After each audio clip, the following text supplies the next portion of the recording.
When I was stressed or under pressure for whatever reason or a little bit uncomfortable, this is what I tend to do. That may be fine, but what kind of signal does it send to someone else? And it really doesn't take a degree in anything to become more aware of what you're doing. In fact, your mother probably told you, sit up straight, put your shoulders back. She didn't maybe have a degree in psychology and she didn't need one, but she knew that when you stood or sat in that position, you looked more and you felt more in control of things. Welcome to the Waste No Day podcast, a podcast specifically for and about the home services industry as it relates to plumbing, heating, air conditioning, and electrical. More than a podcast, Waste No Day is a credo, a determination, a mindset. It is a never-ending discipline. It is a refuse to lose pursuit. It is a wake-up call every morning to waste no day. Now here's your hosts, Brian Burton and Nate Minnick.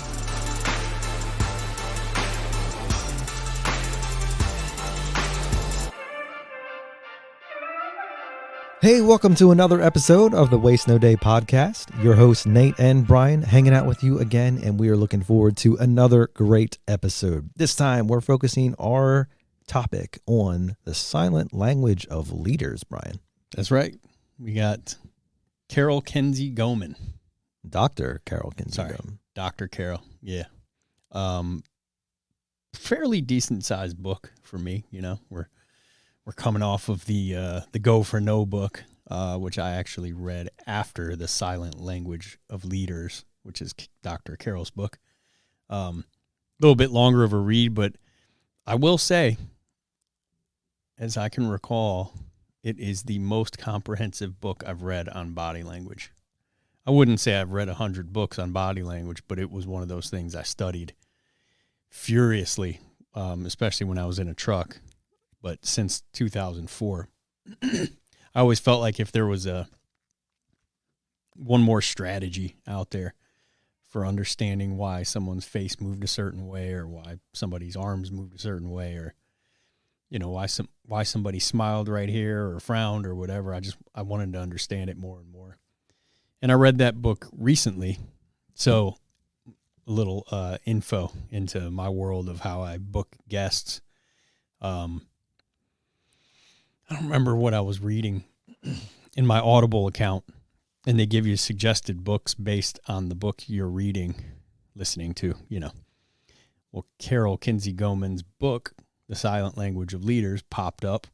I clicked on it, downloaded it, spent a credit, listened to it thoroughly, and then listened to it again because it was a fantastic piece of work on body language.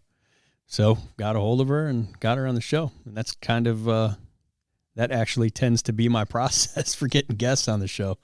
I've either read a book of theirs that I really liked, or somebody recommends it, or it comes across my Audible recommended list, and I listen to it. And there are a lot of books that you guys will never hear from the authors because I don't think it's a great book. But if I do like the book and it does a lot for me, then I at least try to get the author on. It doesn't always work out that way. Yeah, that's great, Brian, and we're excited to have her on. And of course, today's topic is focusing on leadership, which is something that we can all benefit from. But before we get too much farther, let's dig into our quote for the day. When the eyes say one thing and the tongue another, a practiced man relies on the language of the first. Ralph Waldo Emerson. Oh, all right, Emerson. Very nice. Yeah.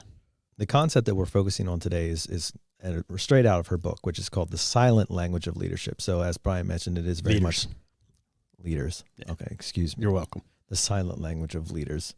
And as Brian mentioned, it is focusing a lot on body language, but I think we're excited to jump in with her in conversation and dive into even other aspects of what it is to be in leadership and kind of the presentation that comes along with that. Yeah, we do tons and tons of work here on what to say, right? And everyone does in selling situations, presentation situations. Tons and tons of work goes into, I hope, if you're a professional, into your presentation and what you say to a client. In my opinion, not nearly enough work is going into your body language because it deceives what you're saying so often. And as you would read in this book, and hopefully we'll talk about with her here soon, oftentimes what we perceive from someone's body language is not what's actually coming out. But we as salespeople have to protect against that. So I could be a little nervous because I'm in a new situation, and my body language is saying that I am dishonest, that I'm being deceitful to someone who doesn't really know body language. They might have their own historical reasons to think that. So what we have to be careful of is that we don't look dishonest, even if we're not being dishonest. So one of the reasons I love to study body language is to make sure I'm not giving off a vibe that I don't mean to. You're right, Brian. And it's not even just, how we're perceiving the other person, but it's also how that person is perceiving us as well, because body language is a two-way street. So even some of the tactics that we've discussed on the show before about how to present yourself to a client to make yourself as amicable as possible or as least offensive as possible is something worth studying, because the last thing that you want to be happening is for the client to be misinterpreting you as well, right? So that goes both directions. And it's important for us to remember that there is two people involved in every transaction. There is the client, who we are attempting to read and attempting to understand what's going on with them, but they're also doing the same to us, whether they're cognitively trying it or not, they are doing it.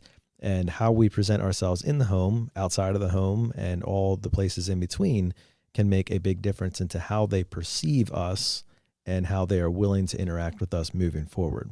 So we all know when we're speaking to a client and that client says, it seems like everything's going well and we're well on our way to getting some products moved.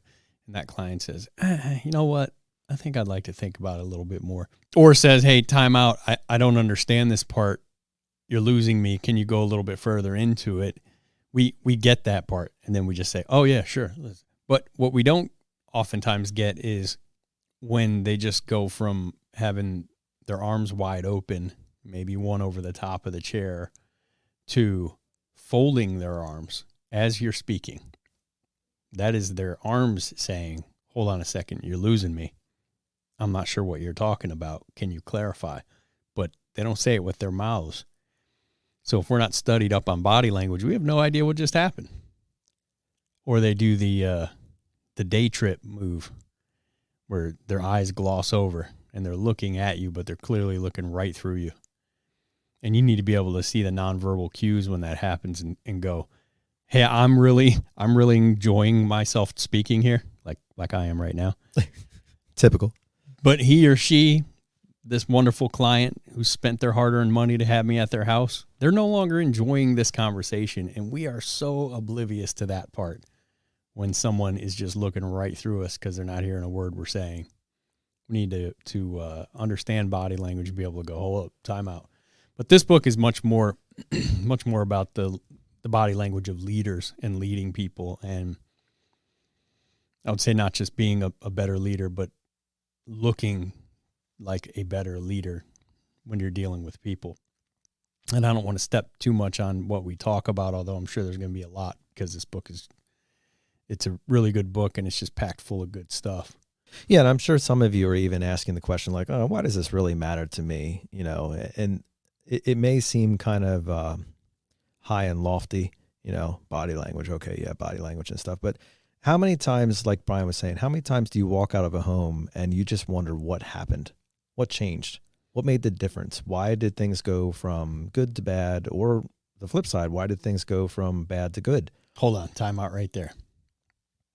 You're walking down the walkway. You did not get the sale. I think there's only about 10% of people out there, and hopefully it's all of our audience, but maybe it is, maybe it isn't, who hit the timeout button and go, why didn't I get that? Right. And we should absolutely be doing that. But that's not common practice. You think it is because, champions like me. That's exactly what I was thinking.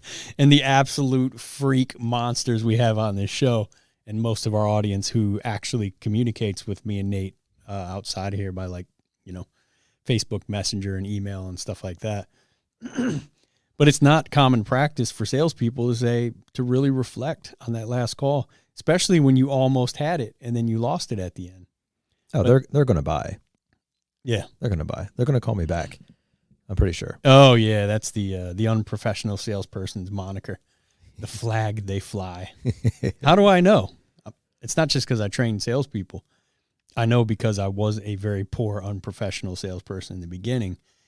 And I know that instead of really reflect on what I may have done better to get that locked up, I like to say, or I used to like to say, they'll call me.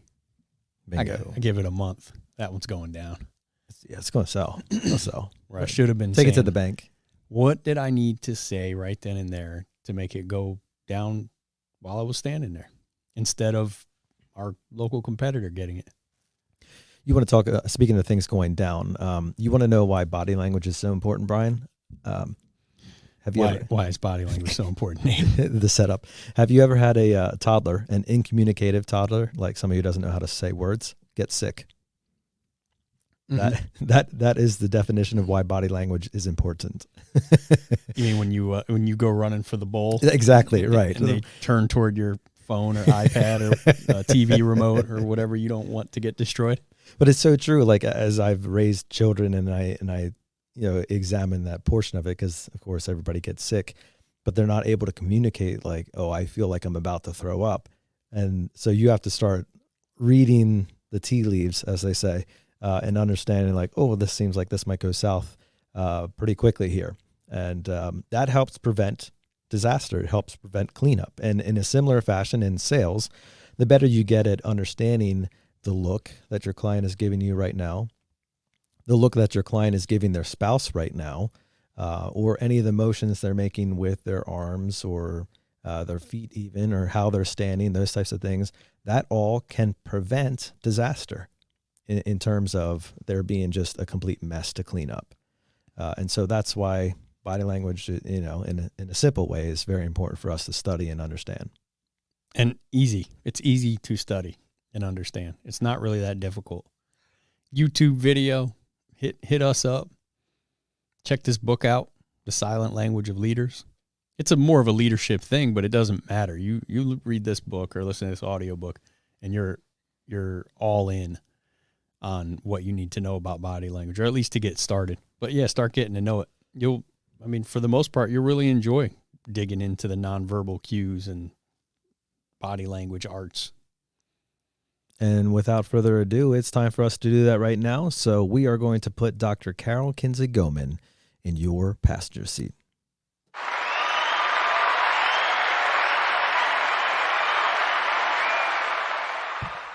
Our guest today is Dr. Carol Kinsey Goman. She helps leaders and salespeople build stronger influence and impact skills.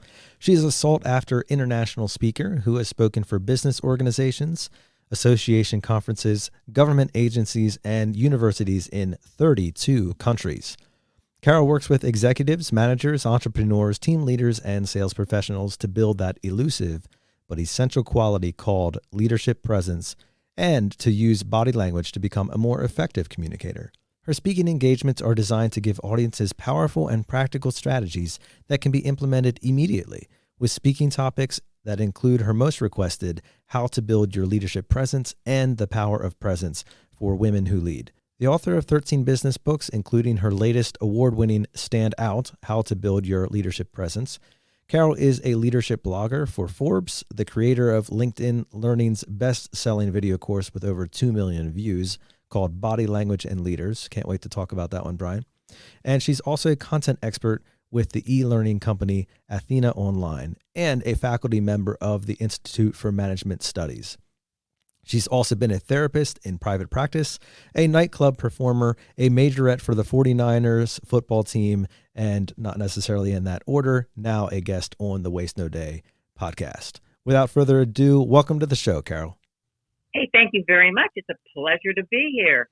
It's a pleasure to have you on. Absolute pleasure to talk to you. I listened to your audiobook, The Silent Language of Leaders, talking about true leaders and how they use body language to I'd say not only their advantage, but the advantage of the people they lead, because it seems to make people more effective and better people when they're kind of masters of how they're coming across to people.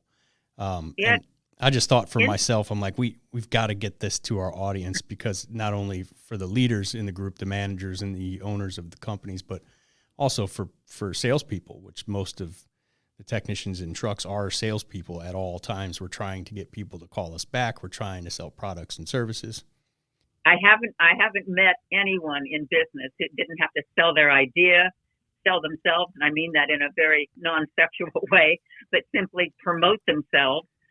We all are doing that. So I think that the skills that salespeople can glean or customer service people can glean are the same skills that leaders need in order to really connect with the people that they serve and sell to and lead.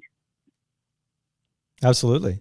Well, Dr. Goman, or Carol, as I believe you prefer to be called, we want to jump into kind of your story. I think it's always interesting how people wind up where they are today and what got them there. So did you always have a dream to study body language, or what exactly turned you on to that field, and why did you decide to pursue it for your career?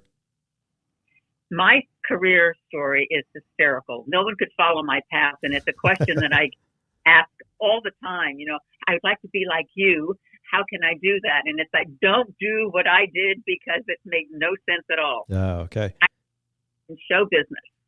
So I took acting lessons, and that's how I began to learn how important it was to understand body language when you're portraying a character, and also to understand how the way you dress influences the way you act. So that if you watch the difference between a rehearsal and a dress rehearsal for a play, you will notice an incredible difference when people dress for the part. Now, that's all nonverbal, obviously. It's all part of body language, and it's all those things that are so inconsequential in a way. They don't really say anything about you as a person, but they send a message that people get whether you like it or not. So all of the body language cues that I learned when I was studying acting became really important when I became a therapist in private practice for a very short time.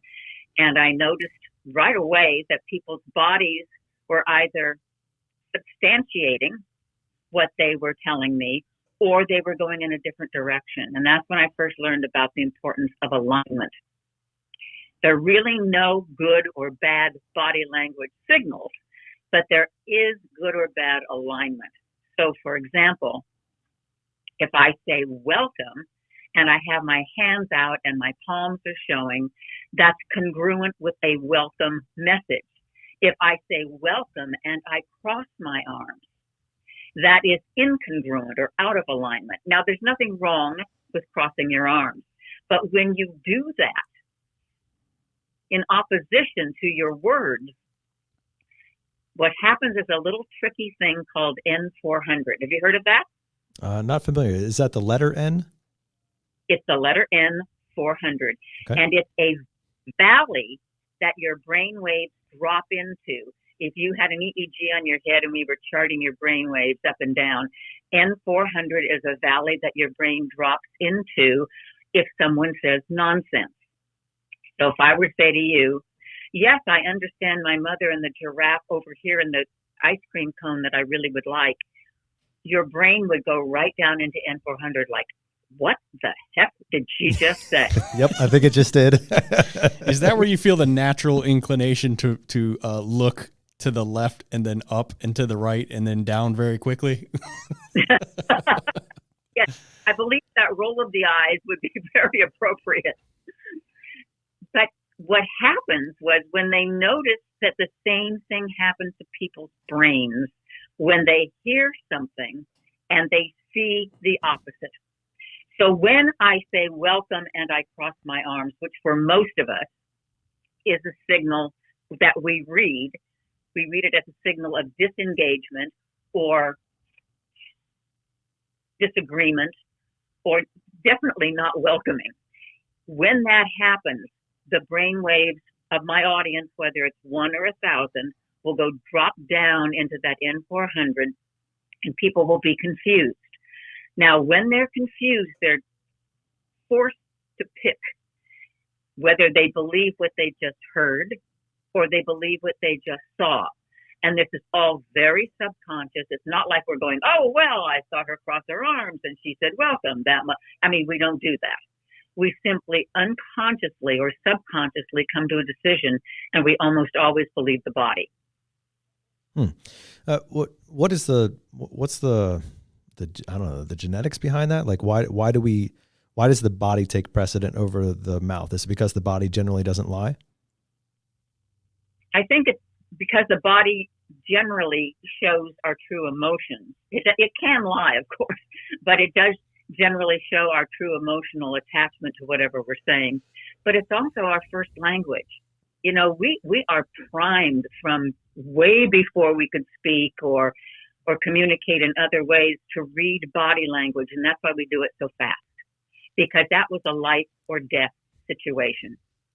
In other words, if I am speaking and I have my hands behind my back or in my pockets, or if I'm standing at a lectern and you can't see my hands because they're under the table part, you tend to not believe what I'm saying, or at least you're skeptical.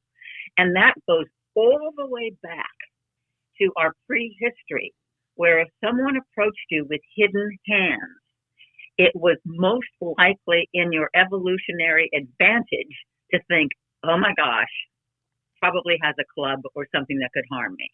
Because if you were wrong, big deal. But if you were right, you had a chance to defend yourself or run, fight or flight. However, if you thought, oh, probably a bouquet of flowers, and you were wrong, you were probably clubbed over the head.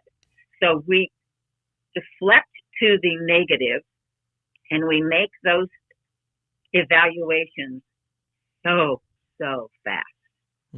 So now that's become, you see a Colorado phone number on your caller ID on your cell phone, and you're like, they're trying to sell me a extended car warranty, aren't they?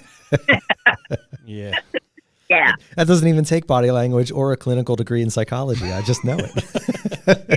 Exactly. There you go. Well, we all know kind of, subconsciously, we all know these body language things, right? But it takes someone to actually study and become educated on why we do them and what they mean for us to know it consciously. Like if somebody walks up with their hands behind their back quickly at you would automatically kind of go into a defensive stance of some kind, I assume. I mean, I was just picturing these kind of things happening while you were talking about the club versus the bouquet of flowers behind their back. And I'm thinking, well, if someone's talking to me with their hands behind their back, I don't know. I don't really care.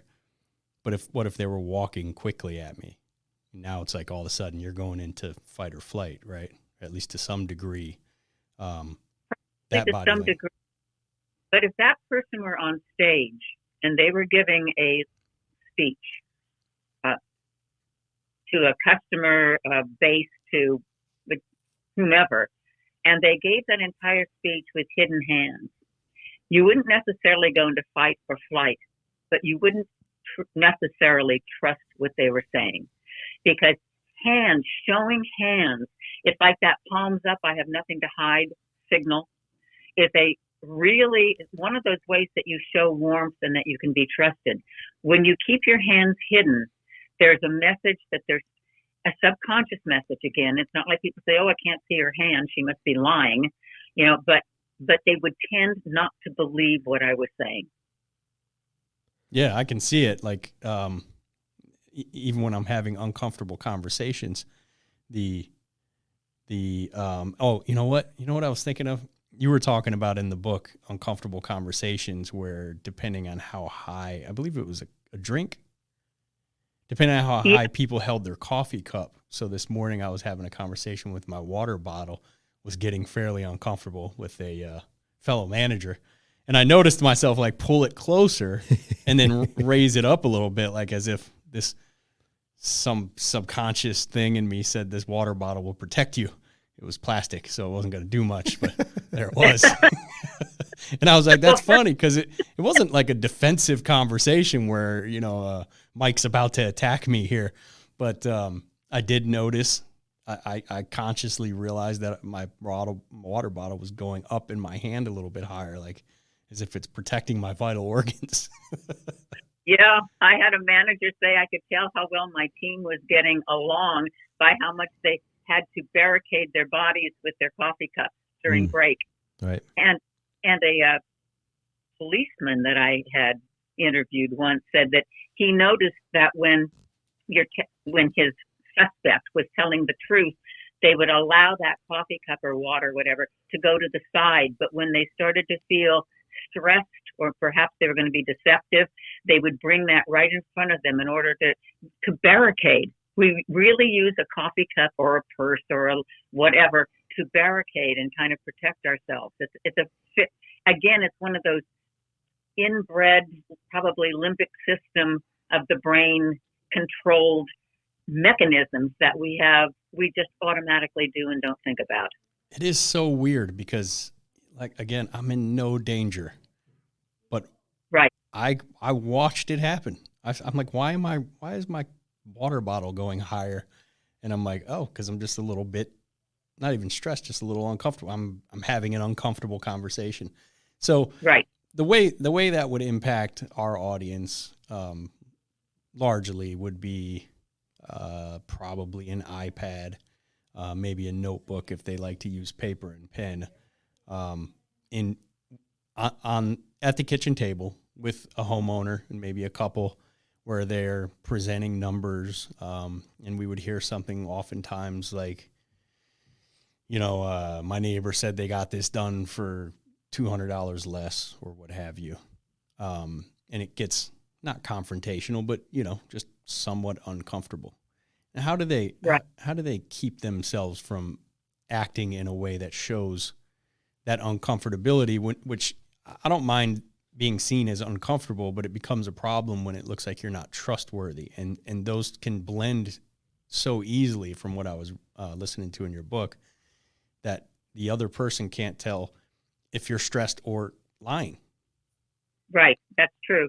I think a good thing to do would be to do whatever you needed to do on your iPad or whatever, and then move it to where it kind of angles to where they can see it, you can see it, and it's not being used as a barricade. So you're opening it up. Yeah, that does make a lot of sense. So and I think go ahead. All of this, first thing to know is that what you do makes a difference. And just like just start to notice, hey, that's interesting. When I was stressed or under pressure for whatever reason or a little bit uncomfortable, this is what I tend to do. Now, that may be fine, but what kind of signal does it send to someone else? And it really doesn't take a degree in anything to become more aware of what you're doing. In fact, your mother probably told you sit up straight, put your shoulders back. She didn't maybe have a degree in psychology and she didn't need one, but she knew that when you stood or sat in that position, you looked more and you felt more in control of things. How much of that do you think is like culturally driven? Because a lot of that posture would probably come from like English heritage or, European heritage, I would guess maybe, in terms of like proper polite society, those types of like, stiff neck collars and those types of things. How much of that is like cultural versus inherent? I think a lot of it's cultural. For instance, in this country, if you're a ballet dancer or you're out of the military, you have also assumed that good posture, if you will, because that's what you were taught to do under those circumstances. There certainly are some cultures in which that kind of posture is more prevalent because that's what you were taught to do from childhood. There are lots of body language cues that do not transfer culturally. Eye contact is the biggest one of them.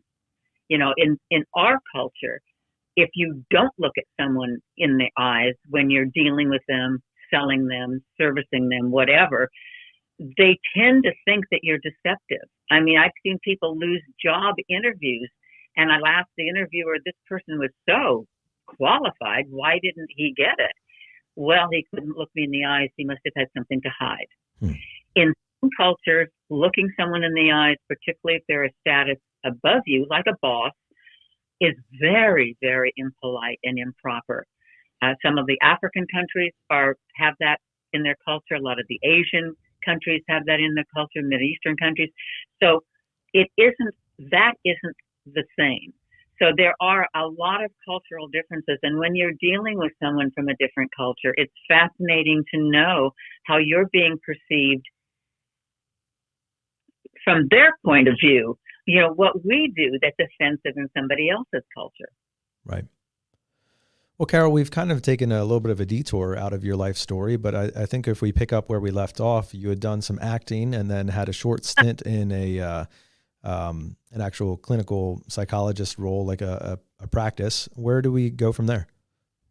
Yeah, when I finished acting, I started college. So I started college as an adult, and then I zoomed through it, taking CLEP, which is a college level equivalency program, for my first 2 years. Started as a junior, got that done in a year and a half, got my master's in a year and a half, got my Ph.D. in another few years. Ooh. So I did it really fast. Yeah. And then I started into my private practice, but almost immediately I was in a little town called Walnut Creek, California, which is a bedroom community for executives in San Francisco, and as well as in that region, the East Bay. But I was getting a lot of people in business that came to me for different reasons. And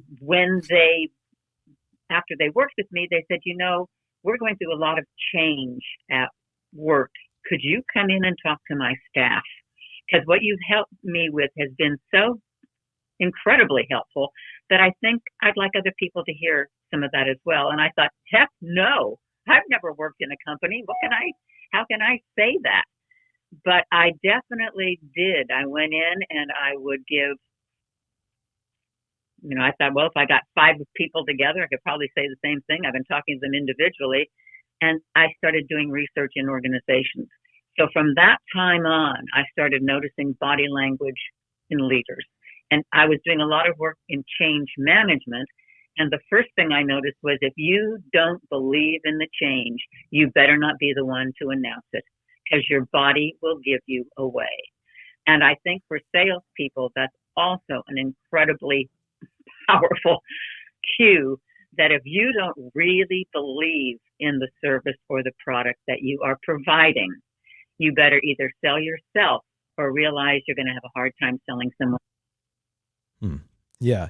I think we can certainly echo those concerns here. And even as you're saying that, I'm processing in my own mind times that maybe I wasn't as on board with the concept or idea, and my emotions reflecting in my body about that. And I think that echoes also with our home service professionals who are in the home. Like nobody here is asking you to believe or sell in something that you don't believe is in the best interest of the client. Like should always be at the forefront of our concern and why we even bring something up. You need to believe in it, because if you don't, at that point you're being deceptive with your own self, and that's absolutely going to come forward in your interactions with the client. Yeah, it's going to come, and it's going to come through your body language. And when you're in person, like your audience is, and like I used to be before I'm doing everything on Zoom now, they can see everything. They can read your entire body. They can read your feet. They may not do it consciously, but they can read them. They can read your eyes. They can read your hand gestures. It's not like on Zoom where you can actually block off so many of your body language cues, which isn't a good idea, by the way, but it does eliminate people really seeing the total you. So your attitude, the way you walk, your energy, your initial gestures, your facial expressions, your vocal prosody, how you say what you say, all of that is right up front and personal when you're face to face. Yeah, that's absolutely what our audience is in a typical everyday setting where you are right there at the table. And I think it's an interesting point that you bring up, that Zoom really does only typically show the top third of most people, kind of the torso up to the head. But in the home, our technicians, their whole body, even if it is under the table, so to speak, is still present and can be seen, if not in some part totally, or you could be standing next to a water heater or a HVAC system or something like that, and you're a face-to-face standing conversation. So then the entire body is in play. So what are some tips or techniques that our professionals can adhere to in terms of making themselves more relatable, much more trust building with the client when they're standing in front of them? Well, I like that you use the word trust, because the two things that we're evaluated for, the two sets of qualities, are warmth, which is trust, likability, what we call pro-social cues, and power, which is credibility, confidence, the fact that we know what we're talking about. Now, obviously, we need both, but we need them in that order. And sometimes we come on thinking, well, I just got to show people that I know what I'm talking about, before we understand the incredible importance of letting people know we're on their side, that we're friendly, that we're approachable, that we are warm. And so those pro-social cues are things like those open arms and showing palms. And I don't mean you have to spread your arms. I wish this were being on Zoom, because at least I could show you what I mean. But when you open your arms slightly and show your palms, when you lean forward slightly, not into somebody's face or space, but leaning forward is interest. When you have positive eye contact, which is you look at their eyes initially. I always tell people, look at someone's eyes long enough to know what color they are. Now, you don't have to comment on that color, but just notice what it is. Smiles, head nods, just, yeah, I'm hearing you. Head tilt, which is curiosity. Tell me what's going on here. Those kinds of things are all warm, are all pro-social, are all signals that say, I'm on your side. I'm here to help you. Then people need to know that you can do what you say you can do. And so power, credibility, and confidence cues become very important. And that is, going back to your mom, standing tall or sitting tall. You don't want to slump and make yourself look smaller or less than you are, because that indicates that you're not all that sure of what you're saying. So standing tall, sitting tall, taking up physical space. You don't want to condense your body, bring your elbows into your waist, make yourself look less. Again, just if you're sitting at a table and you have arms on your chair, putting your arms on that chair, and certainly speaking in your lower and slower vocal tones. Now, when people get excited, they tend to start talking higher, and then their voice gets way too high, and it shows we're under stress or under pressure. So the more you can just take a deep breath and relax and talk in those lower tones, the more credibility and confidence you show. Yeah, and excuse me here, I need to readjust my posture and attempt to straighten things out. We both did. We can. Unfortunately, it's not a video podcast, as the majority of our thank goodness on this one. Yeah, our audience drives all day, and we didn't want to offer the opportunity or risk someone trying to sneak a peek at a video podcast, and then it's not much to see anyways. Yeah, and then wrecking their truck. But the second you said that posture part, we both straightened up a little bit and puffed our chests out. That's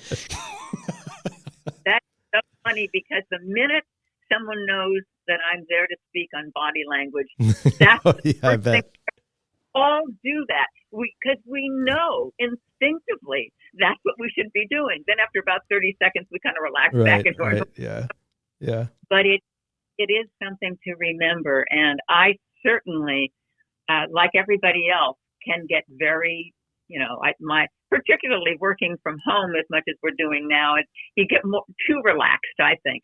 But just remembering to keep that good posture, which actually gives your voice more power anyway, and it allows you to breathe better. And it just is a great signal. It's so powerful and so simple that we forget to do it. I remember I was in chorus actually in high school, and believe it or not, I remember there's a physical reason for standing up tall and singing.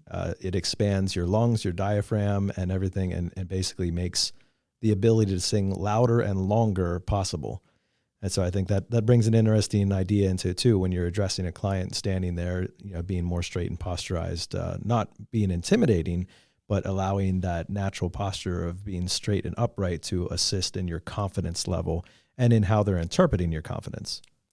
Right. Which is why, and I'm glad you said that about intimidating, why you need to lead with the warm signals, because then your standing tall is just a confidence projector, not a, this guy is going to really be in my face and overwhelming, and I don't know if I can deal with that. There is that balance that you're looking for, but the warmth signals are so, so important to start with. So you smile at someone when you walk in, you look at them in the eyes, if you shake hands, which God, I hope we go back to handshakes because it's the most powerful and primitive nonverbal cue we have. You have a warm handshake. It's not bone crushing. It's not limp. It's a nice steady handshake, because that touch, that says so much. We have no idea how powerful that is. So I'm hoping we get back to it, because I certainly miss that myself. Absolutely. Yeah, we're a lot of plumbers here, so we've been fist bumping long before the COVID thing happened. Right. But we are... Never shake a plumber's hand. You got to edit that out. Yeah, we like the physical contact thing here. I don't know. I'm a big promoter of some form of physical contact. And when I was in a plumbing truck, I don't know, I felt it was probably more. I wore gloves for everything, but it's probably more appropriate to fist bump than to shake hands. But it's funny. I've had technicians who worked here and then left and worked somewhere else, and then begged to come back here, which most of the time I'd say we were pretty gracious about it and accepted them back if they were, good people. And one big thing that I've heard dozens of times that they missed was the fist bumping connection in the morning, where you just see a group of people you work with and they're all excited to see you and just do that little tap of the fist, but it's still a physical connection. Absolutely. Absolutely right. Touch is the most powerful and primitive nonverbal signal we have, because we know babies who aren't touched, they don't develop mentally, physically, emotionally.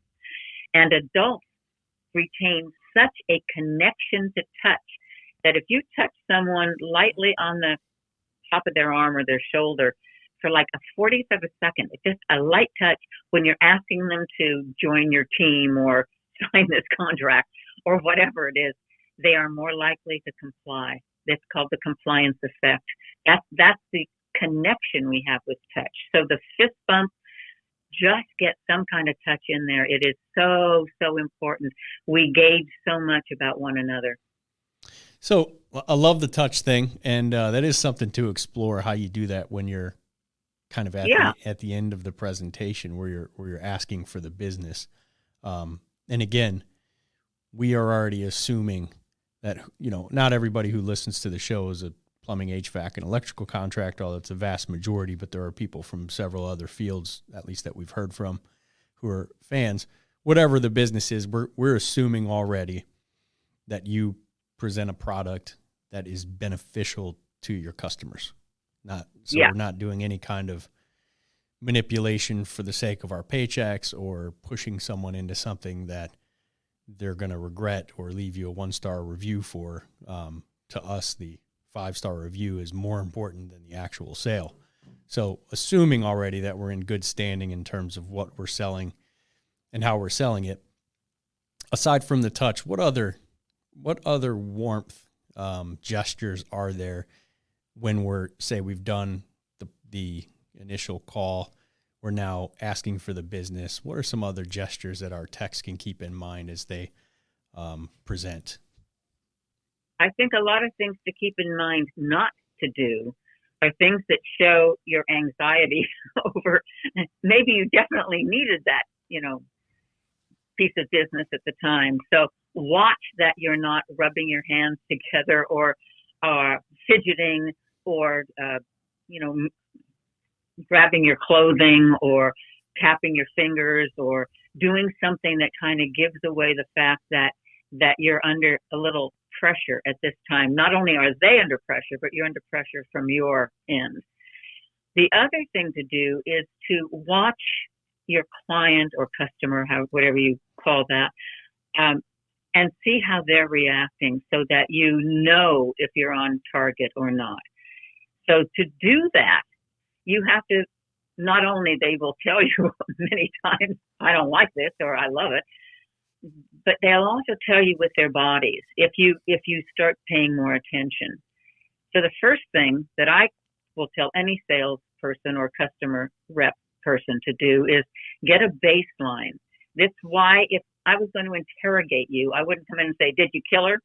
I would come in and do some chit chat, because what I'd want to do is get you comfortable enough so I could see how you react under normal circumstances.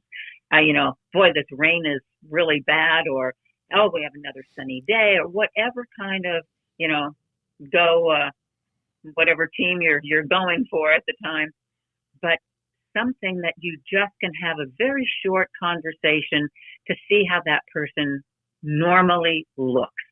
Because when they do something else, when they do something, and I call them either engagement or disengagement signals, you'll know if you're on track. So an engagement signal would be the same thing as your warm signals.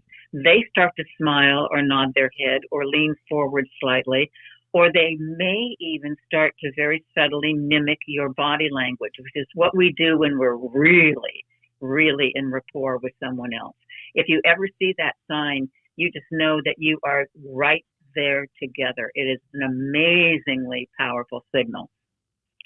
They will also do things like touch the contract or lean toward the contract, because we touch or lean toward people and things that we like. If you see the opposite, if you see disengagement signals, and by the way, they're looking for the same ones in you, so you don't want to do that either. You don't want to, or you don't want them to pull back, to swivel their bodies away from you. Even a little bit of that shoulder movement is like giving you the cold shoulder, to avoid all eye contact. Now remember, I already said there's a cultural difference in eye contact, but many times when someone is uncomfortable, they don't want to meet your eyes, and they will look around the room, or they'll look at something else, and that's just a signal that they're not comfortable with what's going on at this point.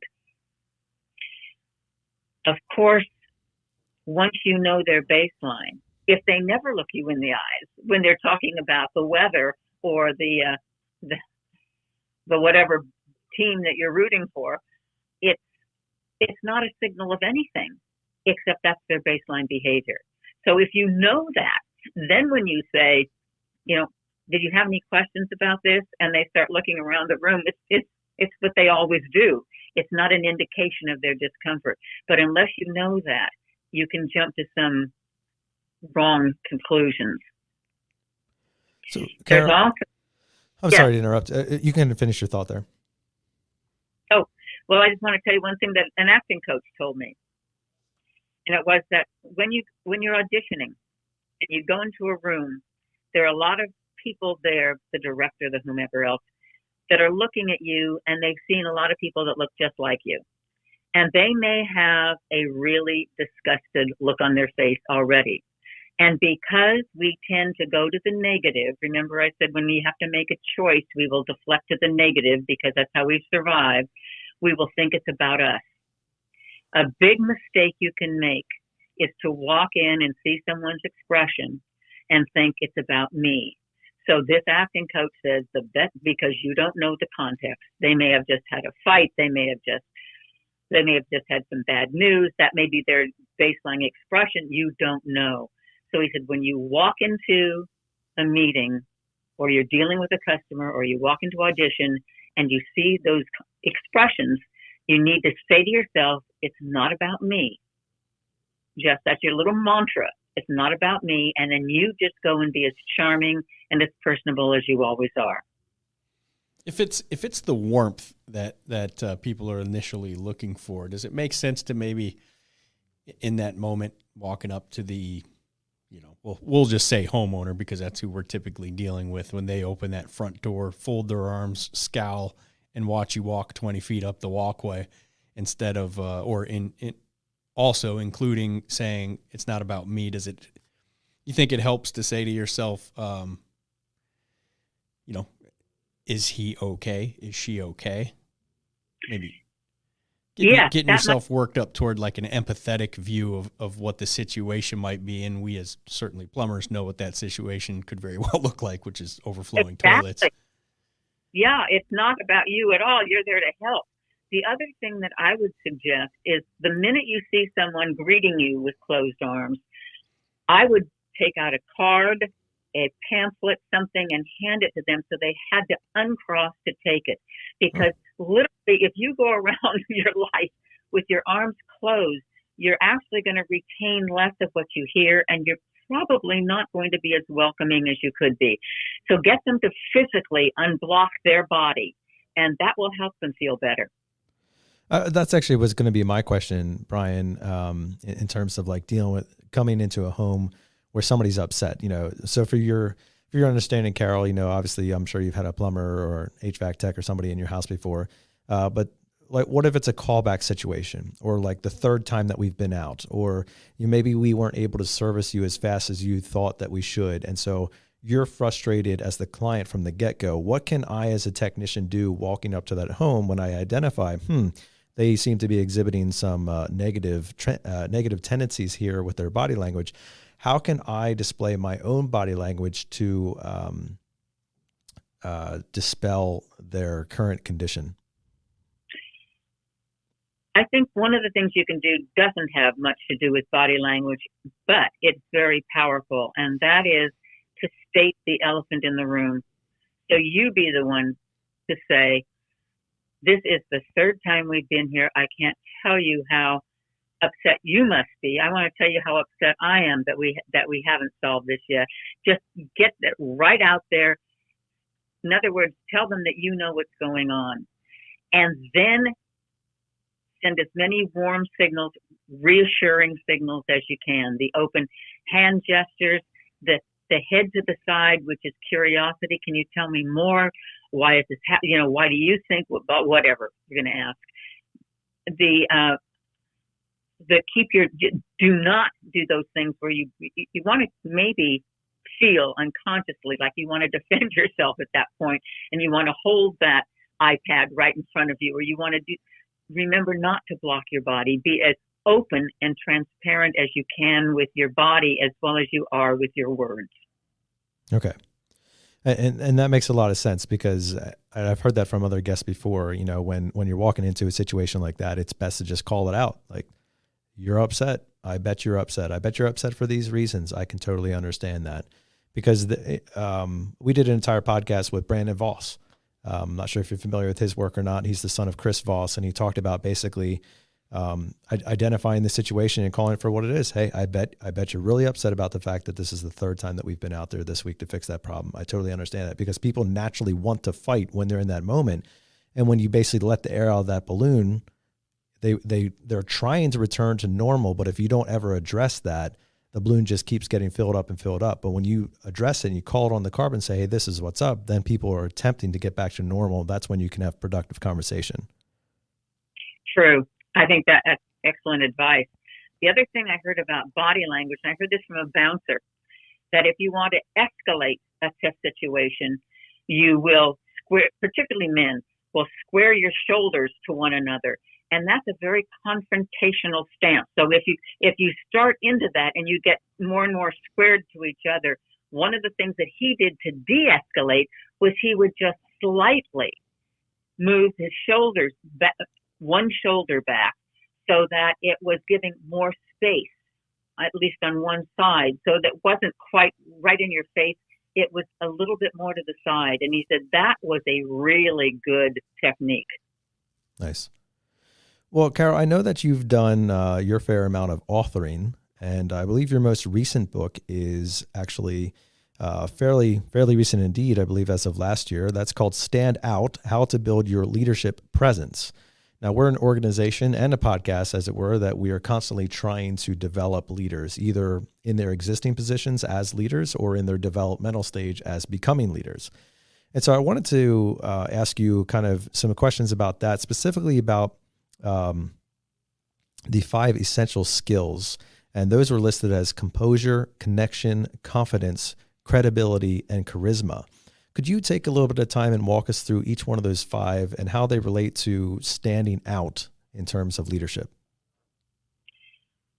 Well, just as I said earlier that everyone's a salesperson, I think everyone's a leader.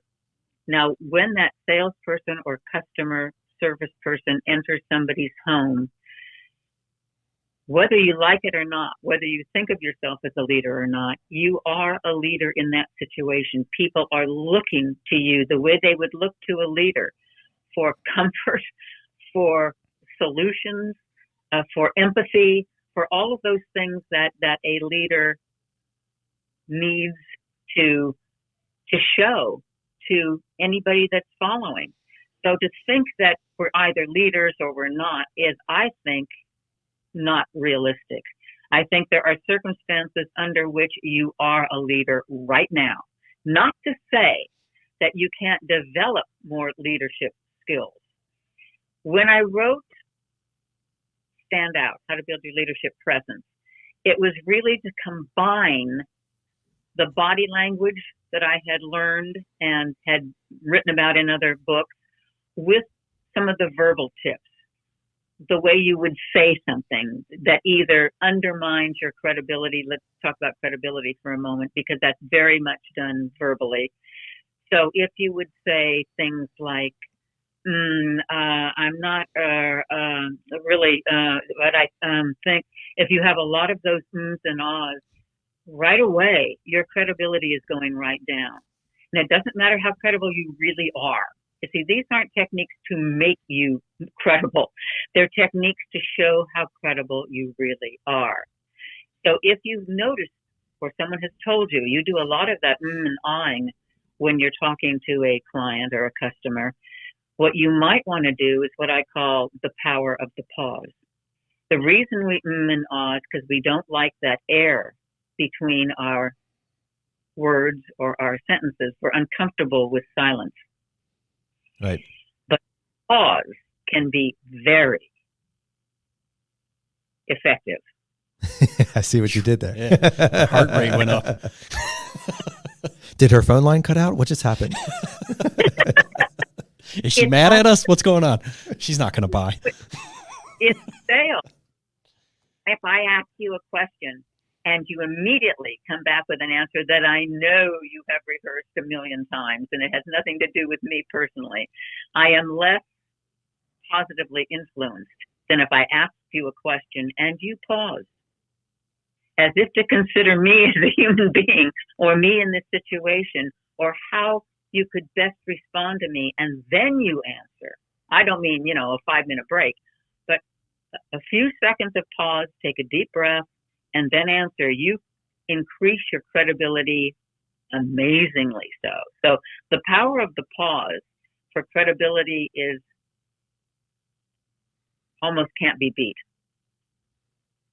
You stop, keep Nate. doing it. We were going to do it to Mississippi, buddy. What happened? You broke. You couldn't do it. No. I do a lot of on the podcast. A lot of where if I'm training, I'll watch a video of myself training 50 people in our training center, and I don't do that at all. And then I listen to the podcast. I beg him on bended knee to edit them out. He doesn't. No, nope. He loves them. He actually stretches them in slow-mo a little bit. I bring some in from different episodes. I don't understand why I do it. I do not understand, especially when I'm talking about what my kids' birthdays are. Like, there's no guesswork in here. Why am I saying between every 9th and 10th word? Because unlike when you give your presentations, you probably haven't rehearsed your kid's birthday speech. That's true. That's very true. We also do not rehearse these podcasts. You might find that hard to believe, but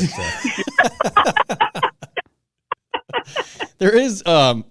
See, there it goes again. But I can sit with a tech in even if it's a disciplinary meeting or just a one-on-one training meeting with something that's completely unrehearsed and it never happens. So is it just nerves of knowing that literally dozens of people are listening to this? No. that there are a lot of people that I've never met before that are listening to this podcast, or what is that? Because I go back and listen to it. I'm like, I'm never listening to another episode. I'm not going to record anymore. I'm done.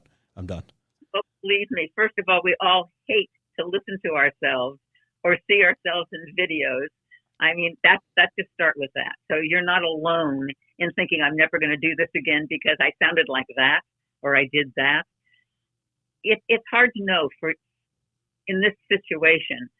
I would simply think it's because you're not quite as on target. You certainly do have an audience, and an audience will affect your level of nervousness or discomfort or uncertainty or whatever we want to call it. All of us, that will happen.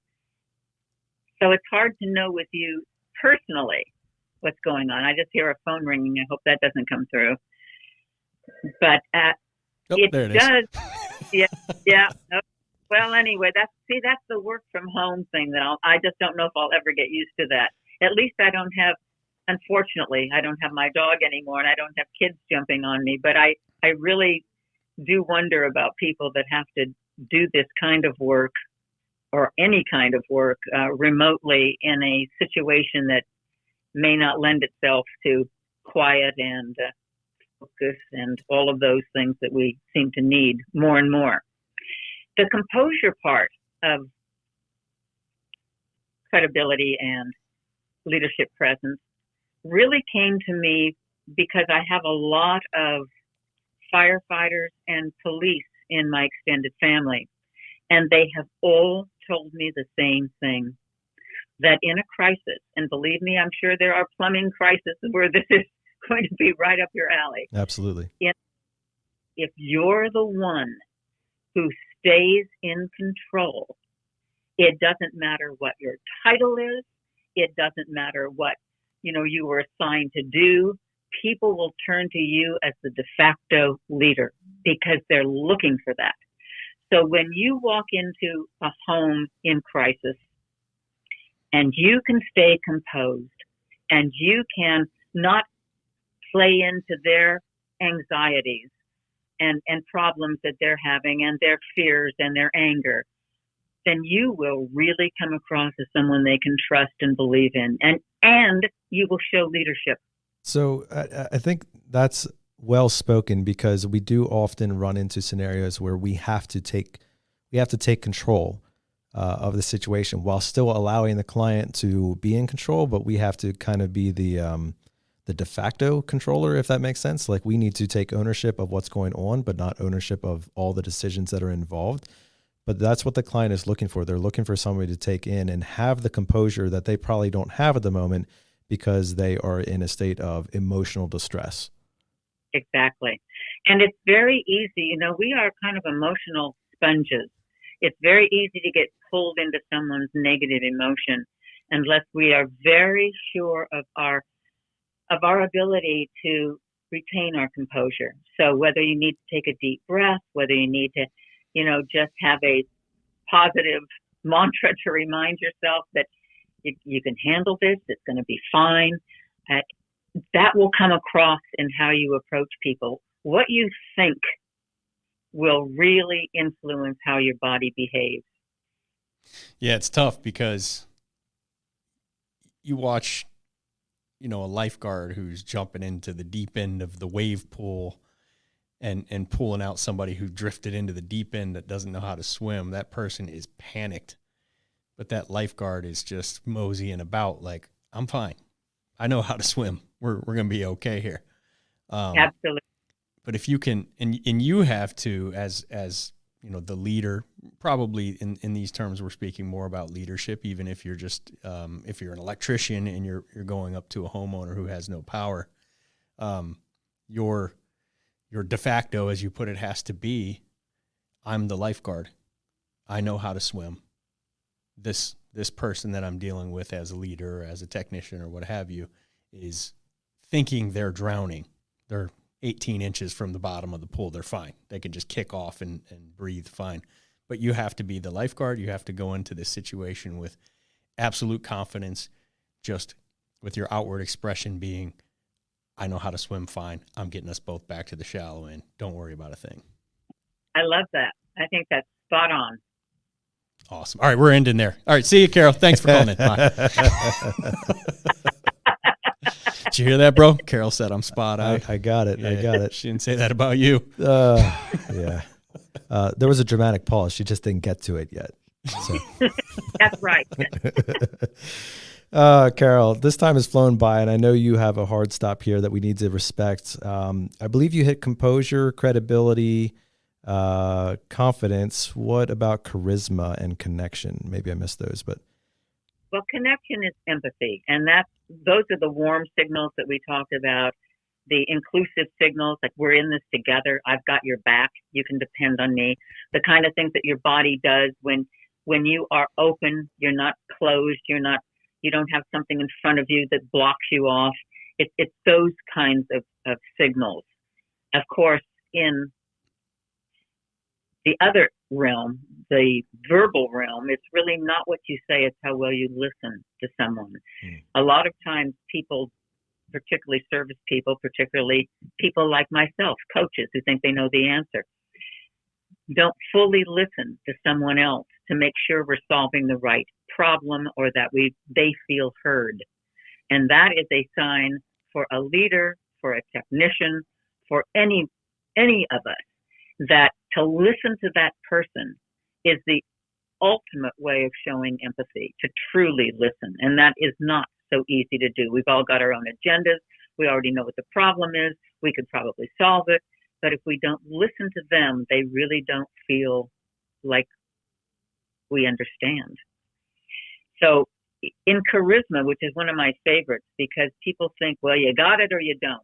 You know, charisma is that rock star that has the red carpet, and the paparazzi are there and the lights are going off. But if that were charisma, you're probably right. We either have it or we don't.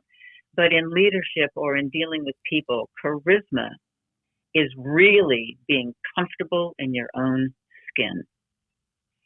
And that is liking yourself well enough, being confident in yourself enough, knowing your own credibility, knowing that you really do care about people. That comes out. And charisma can be expressed in all of those things. You can be very charismatic because you have great coping skills. You can be very charismatic because you look so confident. Whatever your strength is, you can play to that, because charisma is simply knowing what and who you are, being comfortable in that and letting that come out, being authentically you. And that is you wouldn't think that would be a skill set, but that is a heck of a skill set. You know it if you're around people that you just say they are comfortable in their skin. Oh man, we were fortunate enough to have lunch with Dr. Oz. What was that, 3 weeks ago now? Yeah. And one thing you couldn't help but notice about the good doctor, man, was that guy comfortable in his own skin. Yeah. I was pretty fidgety. My ums were all over my body. And of course, the other thing is I remember interviewing a leader once, a man who ran a big public relations company.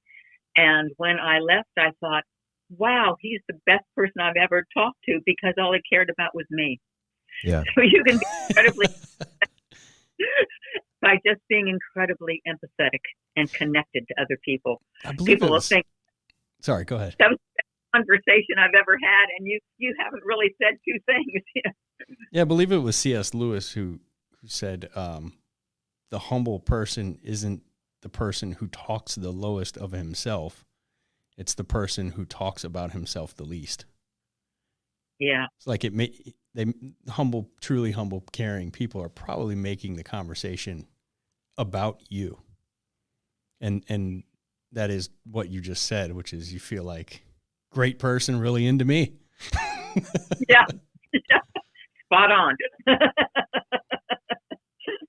Yeah, I think that's kind of a good way to end, in that other people really probably care less about you and care more about themselves. And if you can deflect some of that interest that we all have in ourselves onto those other people that you are dealing with, you will become incredibly charismatic. That's a big win right there, and a great place to go out, but not before you tell us about your LinkedIn course. What do you call it? Yeah, this is something that I did for a little company called lynda.com, which I had never heard of, by the way, many years ago. And they asked me to do something on body language for leaders. So I did. I filmed a video course.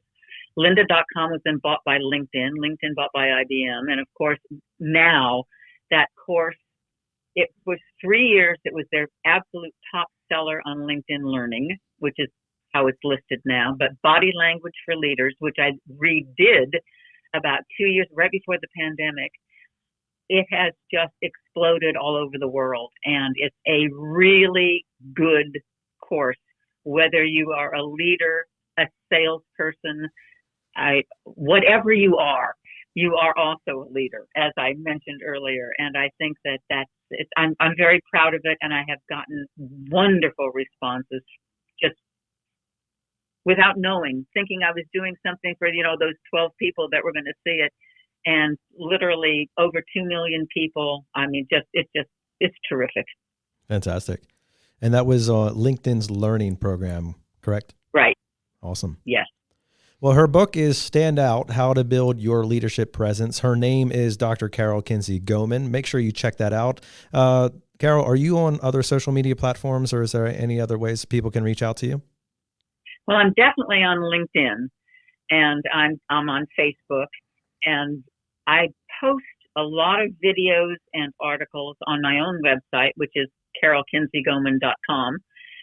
And gosh, I think that's I am on Twitter, but I keep forgetting to do it. So that's probably not the best place. We have the same problem with Twitter. But LinkedIn is really a good place. I also have a newsletter that I put out on LinkedIn, and that's great for body language and presence and management and a lot of things that I talk about. And I put that out every week, every couple of weeks, whenever I can. Excellent. Well, just one final question for you, Carol. Early at the beginning of the show, you mentioned how you were in the acting career and how there's a significant difference between a dress rehearsal and just like a line reading or something like that. So we here in the in-home services, we take great pride in the way that our trucks look, in the way that our uniforms are clean and pressed, in the way that we condition or shave our facial hair or just our regular hairstyles, all those types of things. It's all about the way that you dress. Speak as we close out here on the impact that dressing to impress, or that philosophy, like the real dress rehearsal, impacts your performance on stage or in the home. It is absolutely key for two reasons. The first one being when people see those trucks, that uniform, the hairstyle, the facial hair removal, if that's what's being done, they have 7 seconds to make a decision about you. And when they see that decision goes into the positive column right away. But the second thing is the way you feel when you are dressed that way. You feel like a professional. You feel like you are representing a service and a company of which you are proud. And that is probably as important as how other people perceive, because it changes the way you feel about yourself and the way you present yourself. Excellent. And a great place to stop, and a great reminder for all of our technicians in the home. It makes a difference. Dr. Goman, it's been a difference maker for us here at the podcast. We appreciate you taking the time, and we'll look forward to more information coming forth from your profiles, your books, and your overall platforms. Thank you very much.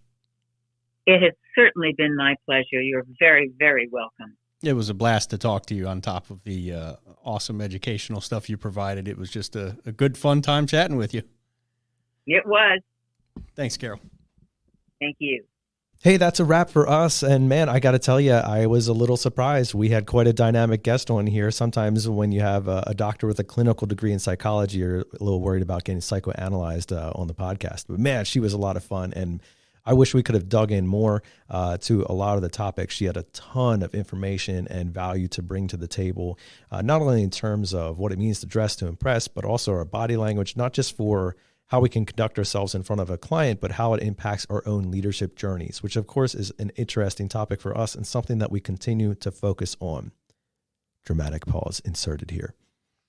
For those of you who are challenging yourself to become a better leader, to become a better person in the home services industry, to perform better in terms of dealing with a client, and maybe that's a frustrated client, or maybe that's somebody that you're just trying to build that trust with, a ton of information on this podcast. Make sure you go back and listen to it.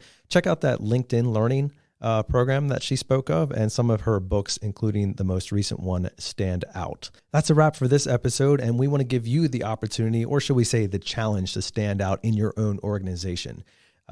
Learning these types of things may seem kind of schoolish, more like, I remember taking a class like that back in high school or something like that, but it does have great impact, and it is a way that you can differentiate yourself in the industry. I'll tell you one thing that you already know. There's 1,000 other guys and gals just like you attempting to do the same thing for the same client that you're serving right now. If you don't find a way to differentiate yourself from those other people, you're just going to be one more Chuck in a truck, right? Jan in a van. It's all going to be the same. So you need to learn ways of making yourself be different in a good way, different in a positive way, different in a trust building way to the clients that you're serving. And when you do that, you will make yourself a memorable experience for that client. And the next time they call in, they'll be asking for you by name. And that's the challenge that we give you. Differentiate yourself. Come up with your own name in the industry that is going to make a difference.